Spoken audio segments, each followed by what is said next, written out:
సరిపోద శనివారం మూవీ అందరూ చూసే ఉంటారు కదా. ఆ మూవీలో కోపం కంట్రోల్ చేసుకోలేని హీరో వాళ్ళ మదర్ చనిపోయే ముందు తనకిచ్చిన మాట ప్రకారం ఎలా అయితే వారంలో ఒక్కరోజు శనివారం మాత్రమే కోపాన్ని ప్రదర్శిస్తాడో, మనం మాట్లాడుకోబోయే స్టోరీలో దొంగ కూడా అంతే. వీడు ఇలాంటి దొంగ కాదు, హై ఫై దొంగ, hard core criminal.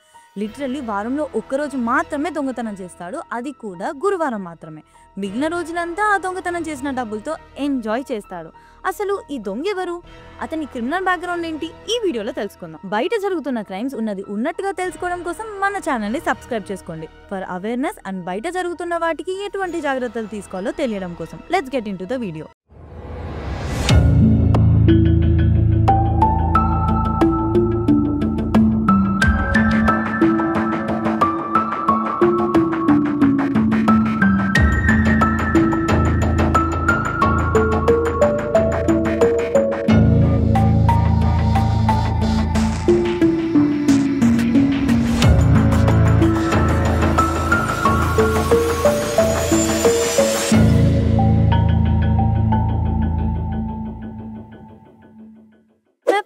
Saturday time around evening 7:10 అవుతుంది.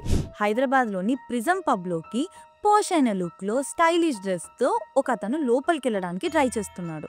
అక్కడున్న బౌన్సర్లు అతన్ని అడ్డుకున్నారు అండ్ అతను ఒక పాత క్రిమినల్ అని ఐడెంటిఫై చేసి ఇమ్మీడియట్గా పోలీసులకు ఫోన్ చేసి ఇన్ఫార్మ్ చేశారు.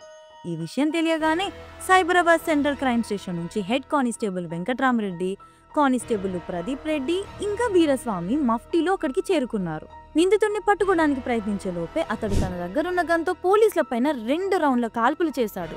ఈ క్రమంలో ఒక తూట వెంకట్రామరెడ్డి కాల్లోకి దూసుకెళ్లింది. గాయాన్ని సైతం లెక్క చేయకుండా అక్కడున్న బౌన్సర్స్ హెల్ప్తో అతన్ని అడ్డుకొని అదుపులోకి తీసుకున్నారు. గచ్చిబౌలి పోలీస్ స్టేషన్కి తరలించారు. ఆ దొంగ యొక్క క్రైమ్ ఫైల్స్ బయటికి తీసి అతగాడి నేర చరిత్ర చూసి కాకిలు సైతం అవాక్కయ్యారు. బత్తుల ప్రభాకర్ ఆంధ్రప్రదేశ్లోని చిత్తూరు జిల్లాకి చెందినవాడు. ఈ మోస్ట్ వాంటెడ్ క్రిమినల్ కి ఏకంగా 10 మారు పేర్లు ఉన్నాయి. Battula Prabhakar alias Rahul Reddy, alias Harsha Reddy, alias Varish Reddy, alias Bittu. తనను పోలీసులు కనిపెట్టకుండా ఉండడం కోసం ఇలా పేర్లు మారుస్తూ తిరిగాడు. 19 ఇయర్స్కే క్రిమినల్ ట్రాక్ రికార్డ్ ఓపెన్ చేసిన ప్రభాకర్ 2013లో దొంగతనాలు చేయడం స్టార్ట్ చేశారు. అతని దగ్గర ఎప్పుడూ 2 గన్లు, 23 రౌండ్లకి సరిపడే బుల్లెట్లు ఉంటాయి. తనకి ఎవరు బుల్లెట్ షూటింగ్ నేర్పివ్వలేదు. తనంతట తానే సిటీకి దూరంగా ఉండే రైల్వే స్టేషన్ పరిసరాల్లో ఇంకా ఔటర్ రింగ్ రోడ్ వద్ద ఉండే చెట్ల పొదల్లో తనంతట తానే ప్రాక్టీస్ చేశాడు. ఇదంతా ఎందుకంటారా, ప్రభాకర్ జైల్లో ఉన్నప్పుడు తోటి ఖైదీలతో గొడవ పడ్డాడు. వాళ్ళ పట్ల ప్రతీకారం తీర్చుకునేందుకు, వాళ్ళని చంపేటందుకు బీహార్ వెళ్ళి కంట్రీ మేడ్ గన్స్ 3 ఇంకా 500 బుల్లెట్లని పర్చేస్ చేశాడు. వీటన్నిటికీ 10 lakhs ఖర్చు పెట్టాడు. ఇలా వారానికి ఒక్కరోజు మాత్రమే దొంగతనం చేసే ప్రభాకర్ హైదరాబాద్లోని లావిష్ ఏరియాలో ఎంజాయ్ చేస్తూ రోడ్ల పైన బిందాస్గా తిరిగేవాడు. ఇతని దిల్ కులాసా లైఫ్ చూస్తే సినిమాలో విలన్లు కూడా పనికిరారు అనే రీతిలో ఉంటుంది.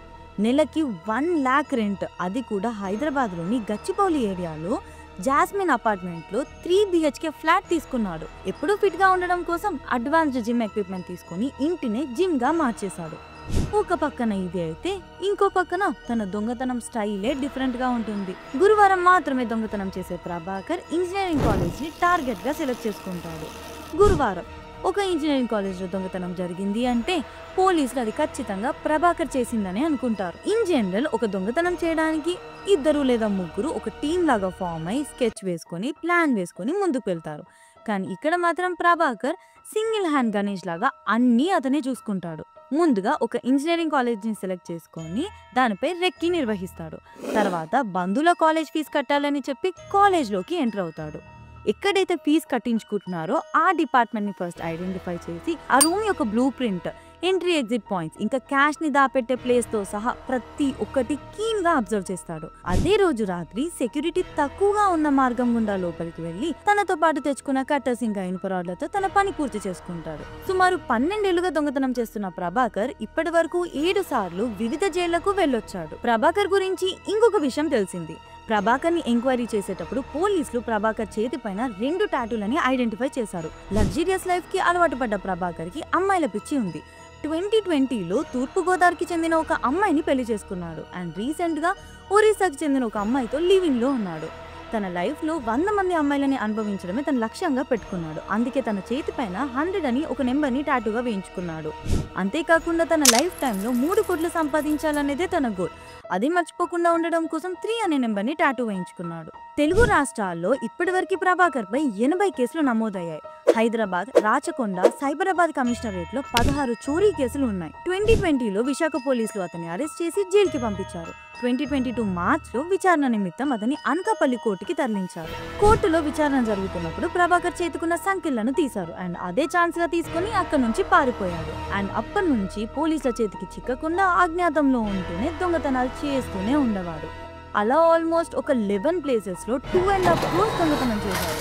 కానీ పోలీసులకు మాత్రం 62,000 దొరికాయంటే అతను ఎంత జగత్కిలాడియో స్పెషల్గా చెప్పనక్కర్లేదు. ఒక నెలలో ఖర్చు పెట్టాల్సిన డబ్బులు ఒక రోజులోనే ఖర్చు పెడతాడు ప్రభాకర్. తను కొట్టేసిన డబ్బులు మాత్రం తన అకౌంట్లో వేసుకోడు. తనకు నమ్మకమైన ఫ్రెండ్ అకౌంట్లోనే వేస్తాడు.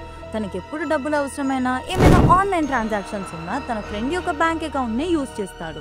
ఇంత లగ్జరియస్ లైఫ్ లీడ్ చేస్తూ పోలీసులకి దొరకకుండా వాళ్ళనే ముప్పు తిప్పలు పెట్టిన ఈ కరడుగట్టిన నేరస్తుని చివరికి పోలీసులు ఊసలు లెక్క పెట్టించారు.